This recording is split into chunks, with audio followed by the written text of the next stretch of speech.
Hello అండి. నమస్తే. Welcome to my channel smart and simple. మన ఛానల్ ఎవరైనా ఫస్ట్ టైం చూస్తున్నట్లయితే దయచేసి ఛానల్‌ని సబ్స్క్రైబ్ చేసుకోండి. అలాగే లైక్ చేసి, షేర్ చేసి, కామెంట్ కూడా చేయండి. మీరిచ్చే కామెంట్ వల్ల ఈ వీడియో అనేది కొంతమందికి వెళ్తుందనమాట. దయచేసి వీడియోని లైక్ చేసుకోండి.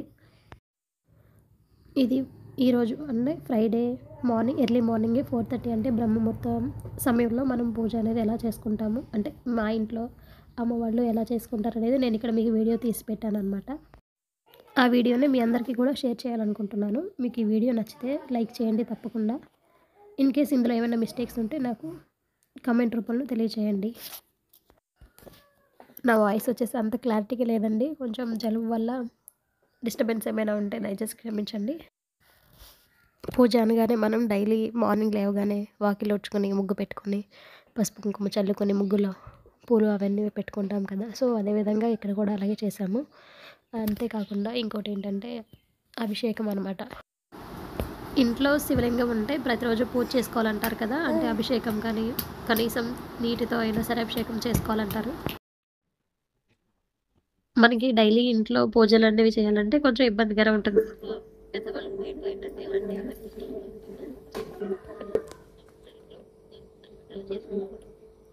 డైలీ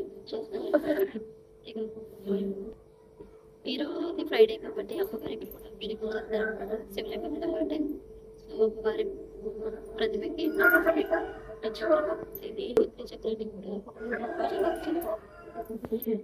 శివలింగానికి అమ్మవారికి ఇంకో తర్వాత చేసుకునే చక్రానికి చక్రం పెడతారు, స్ప్రైట్ పెట్టుకుంటారు. ప్రతి దానికి పసుపు అంటే చూడడం, తర్వాత బొట్లు పెట్టుకుంటారు. త్రిచక్రాన్ని కూడా అలాగే చేస్తారు. చెట్టుకైతే విభూతి అనేది రాసుకుంటారు.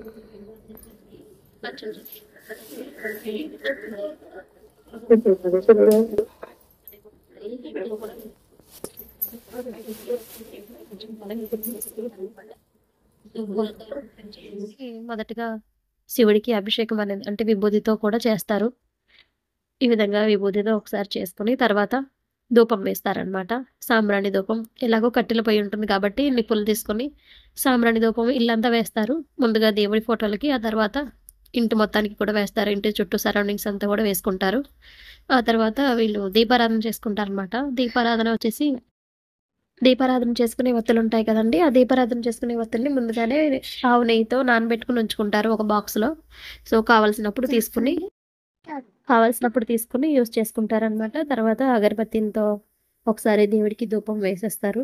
ఆ తర్వాత ఇక తాంబూలం ఇచ్చుకుంటారు కదా. ఒకవేళ నైవేద్యం వండుకుంటే నైవేద్యం, లేదంటే అరటిపళ్ళు ఏవైనా సరే ఇచ్చుకోవచ్చు.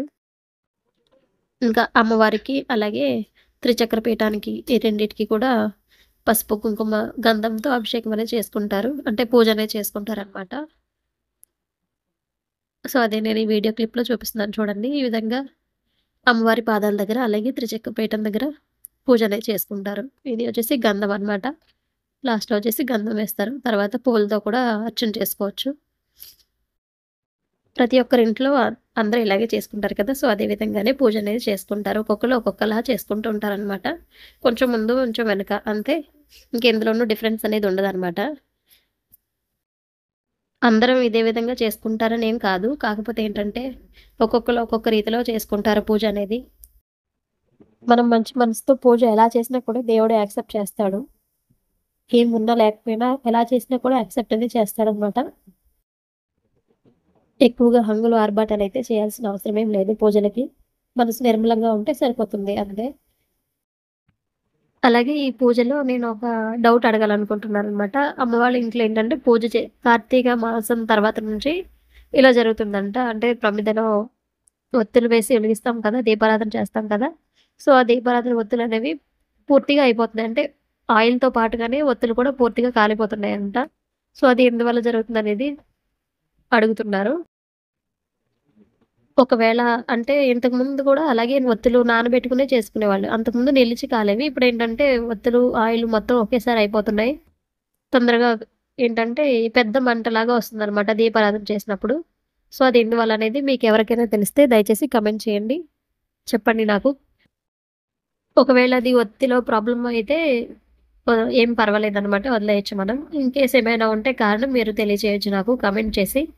అండ్ ఫైనల్‌గా వచ్చేసి హారతి ఇచ్చేస్తారు కదండీ! హారతి ఇచ్చేసాము. ఇక్కడ కొబ్బరికాయ ఏమీ కొట్టలేదు. నార్మల్‌గానే పూజ చేసేసుకున్నారు. ఇంకా వీడియోని నేను చాలా వరకు కూడా స్కిప్ చేసేసాననమాట. స్కిప్ చేసేసి మెయిన్‌గా ఎక్కడి వరకైతే చూపించాలో అంతవరకే నేను మీకు వీడియో అనేది పెట్టాను. అలాగే తర్వాత తులసి కోట దగ్గర కూడా పూజ అనేది చేసుకున్నారు. సో, అది కూడా నేను మిస్ చేశానండి. ఇంకా మంచి వీడియోస్‌తో మీ ముందుకు